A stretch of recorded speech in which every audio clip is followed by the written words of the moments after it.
What if I told you that one extra heartbeat, one longer breath, could have changed the entire world?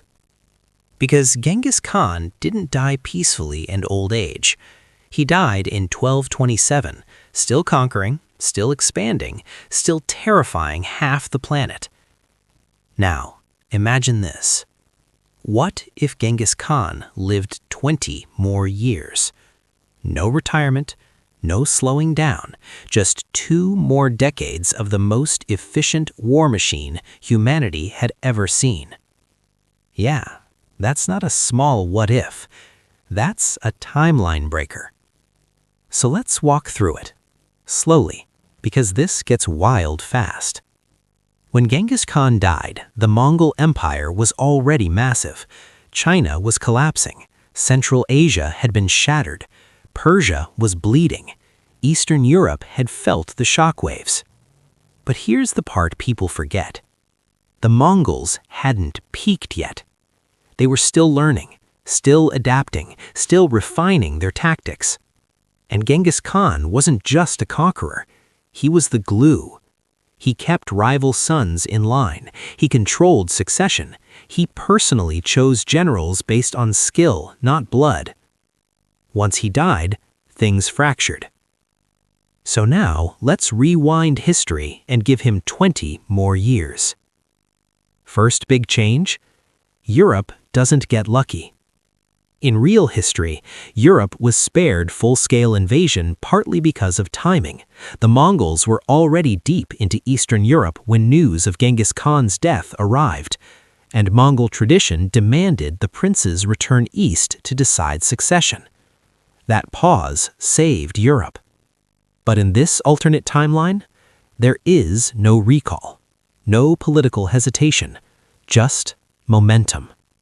Hungary and Poland don't just get raided, they get absorbed. Vienna? Gone.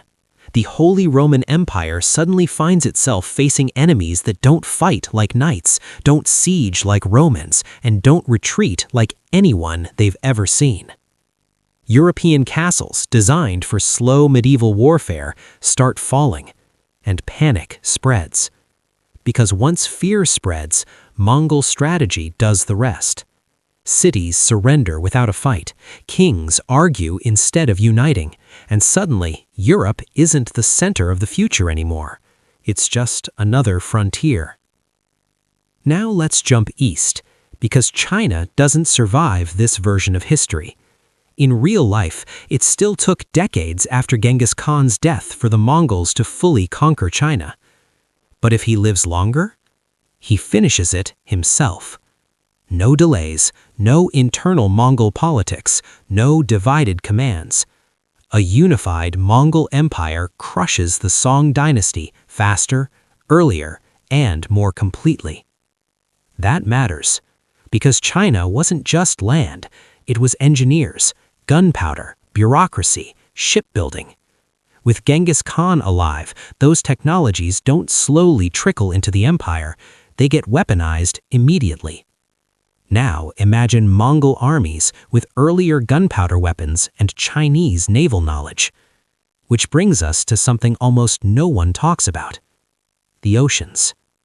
Genghis Khan never crossed them, but his successors tried and failed. Why? Because the empire was already fragmenting. But with Genghis Khan still alive, that changes. A unified Mongol command might attempt something radical: naval expansion. Korea, Japan, Southeast Asia, those invasions don't happen as rushed disasters. They happen with preparation. And if Japan falls, history bends. Because now the Mongols control the Pacific coast. Trade explodes, cultural exchange accelerates, and the idea of East and West stops existing centuries early. Now, let's talk about the Middle East. Persia, Baghdad, the Islamic world. In real history, Baghdad was destroyed later under Genghis Khan's grandson. But if Genghis Khan lives longer, that destruction happens earlier and under tighter control. Which sounds worse, but here's the twist. Genghis Khan often spared cities that surrendered and preserved trade centers. He wanted money, order, stability. Baghdad might still fall, but it might not be annihilated, which means Islamic science, medicine, and scholarship could survive in greater volume. Now imagine that knowledge flowing freely across a stable Mongol world. No borders, protected trade routes, shared ideas. The Renaissance?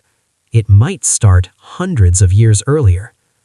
But don't get too optimistic, because the cost is still enormous.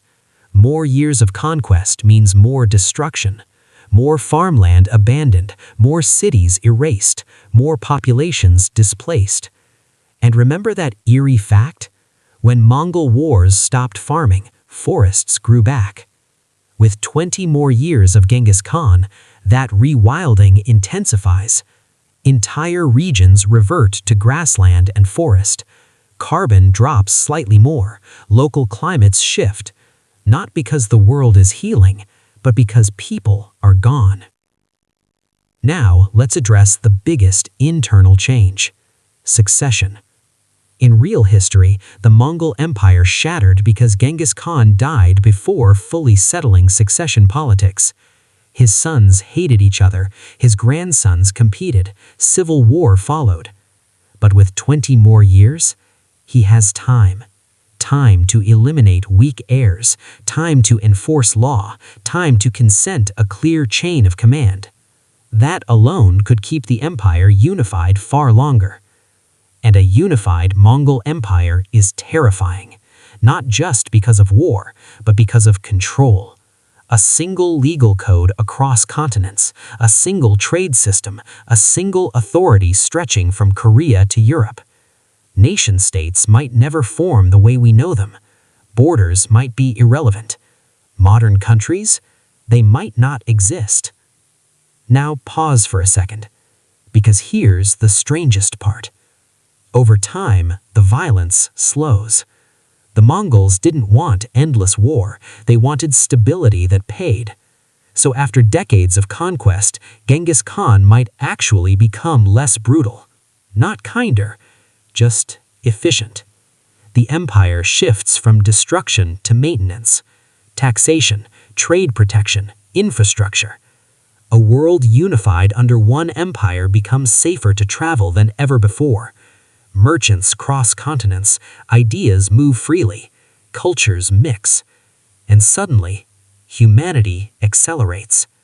Earlier globalization, earlier science, earlier technology, but all of it built on a foundation of blood. So what does the world look like when Genghis Khan finally dies, 20 years later? Older, even more feared, almost mythological. Not just a conqueror, but the man who reshaped the planet. Europe humbled, Asia unified, trade routes protected, forests reclaiming abandoned land. And the scariest part? He might actually be remembered more positively. Because the longer he rules, the more people forget the chaos at the beginning and remember the order at the end. History is funny like that. So was Genghis Khan a monster in this timeline? Yes, but also a world builder. And that's what makes this question so uncomfortable. Because if he had lived 20 more years, the modern world might be richer, more connected, more advanced, and built on an even greater silence. Cities that never existed, cultures that never recovered, people who were never born. History doesn't just change with great men, it accelerates. And sometimes, it accelerates straight through everything in its path. And that's the real what if. Not whether the world would be better or worse, but whether we'd even recognize it. And next time, we'll ask something just as dangerous. What if the Mongol Empire never fell? I'll see you there. If you're listening right now, help me prove something wrong. My mother said I wouldn't even reach 500 subscribers, but I believe myths and legends like this deserve to be heard. Help me show her that these tales matter.